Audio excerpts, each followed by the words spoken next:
Hey everybody, this is Dead Winter Dead with another Battlefield 4 video for you. Today we're going to be taking a look at the new support class weapon, the AWS, and comparing it to another very well-liked support weapon, the M249 SAW. Now I know some of you guys might be thinking, Dead, the AWS is a naval strike weapon. Naval strike isn't even out yet. Why are you doing this comparison? Well, you would be correct. Naval strike, as of the time of this video, naval strike is not out, and the AWS will probably be patched. I'm thinking it's probably going to be patched. If you look at what they did with the MTAR, they leaked the MTAR early. The MTAR was just a crazy weapon. A lot of people they were complaining that it was OP, and then when the DLC it was attached to was released finally, they toned it down a little bit. Excuse me. Now the MTAR is still a very good weapon, but it is not what it once was, and I have a feeling that will happen for the AWS. The AWS is just, I mean, I feel dirty using it. It is so easy to use.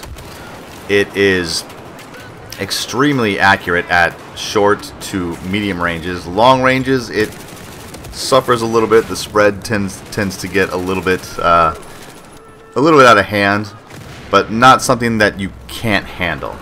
I would argue that the AWS is better at if you want a short to medium range weapon, the AWS will be your go-to weapon. If you want a weapon that has the ability to reach out and touch people at longer distances, then go to the M249. That is assuming if those are your only two choices. Obviously, there are better weapons for better LMGs for long distance shooting, such as the PKP, the LSAT, and the M240 Bravo. But for this intents and purposes, and this video, we're just gonna be looking at the AWS and the M249. And as you can see here, I've switched to the M249. I've got a lot of time on the M249. I used it quite a lot in Bf3, and I have used it quite a lot in Bf4. And it is a very easy weapon to get a handle on. It's one of the weapons that you have to play through the campaign to unlock, so if you haven't done that, I would suggest doing that. It is a incredibly fun weapon to use, and it is incredibly easy to use.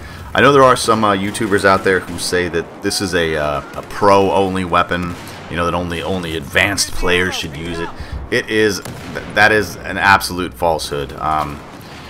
It has incredibly manageable recoil. It has a rate of fire of 800 rounds per minute with 100 round magazine, basically inside it's a belt-fed box type magazine, and it is extremely easy to use and very accurate. Its stats are pretty much on par with the MG4. The MG4 shines in a couple of places, and the 249 shines a little better in a couple of places, but really the only difference between those two weapons is the M249 has a little bit less, I think it is side-to-side recoil and maybe a little bit more vertical recoil. But they're very similar, so if you are very adept at the MG4, you will have no problem transitioning to the M249, and you will have no problem transitioning to the AWS. Now, which one is better, are you asking? Well, it's kind of hard. It does kind of boil down to a situational thing, and that's one of the reasons why I like the Battlefield series. Not all, the weapons don't all feel the same. There are some shooters out there where the weapons all feel the same. There's almost no recoil, they all shoot laser beams, and so it really doesn't matter what weapon you use because they all feel the same and pretty much do the same thing. It's just they're just reskinned versions of themselves. In Battlefield, that is not the case. Excuse me. Like I said earlier, the M249 can be outfitted with, say, an ACOG or a 3.4 times scope, or outfitted with a close quarter scope, a hollow sight, red dot sight, coyote, and then your second attachment could be a 2 times magnifier, which allows you to reach out at long distances and put bad guys down with a fair amount of ease. Now, obviously the 240 Bravo, Peshneg, or the LSAT would be a lot better suited for those long range shots, but the M249 is no slouch when it comes to reaching out and touching people. Now, when I tried to do to pull off similar long range shots with the AWS, I was unable to do so. Now, granted, I am not the best player in the world. There are some people who are just better at long shots. But it seemed that long-range engagements with the M249 were actually a little bit more simple. And there were actually times where the recoil seemed a little bit more manageable, and I'm not sure if that was just some sort of placebo effect because I had been using the AWS and I was switching back and forth to get this footage or not, but there were times when the M249 seemed a little bit more manageable recoil-wise.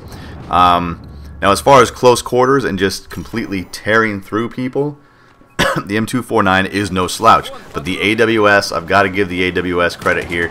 It destroys people at close range.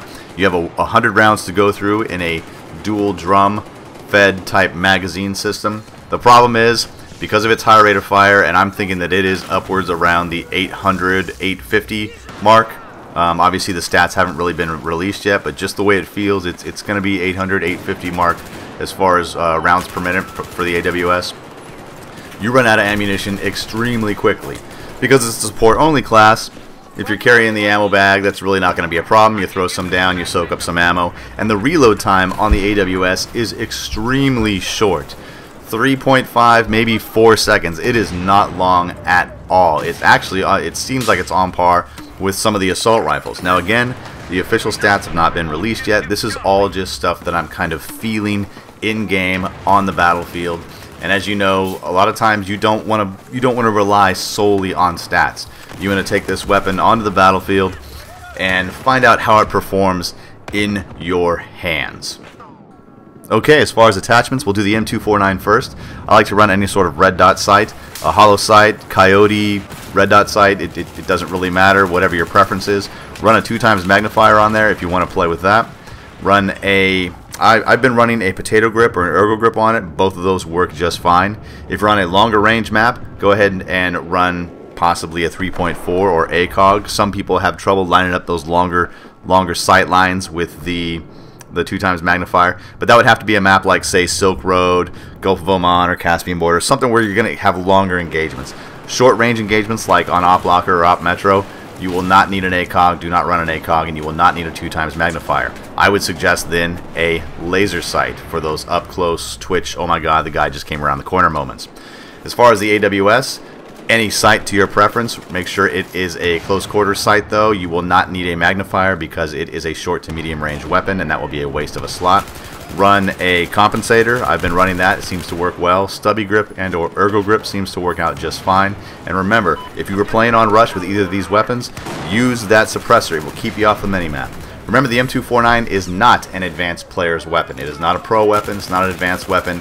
It is very easy for you to just settle back and get rocking with this weapon straight out of the box. Make sure you unlock these weapons, give them a try, and let me know what you feel about them in the comments. My name's Dead Winter Dead. Thanks for watching.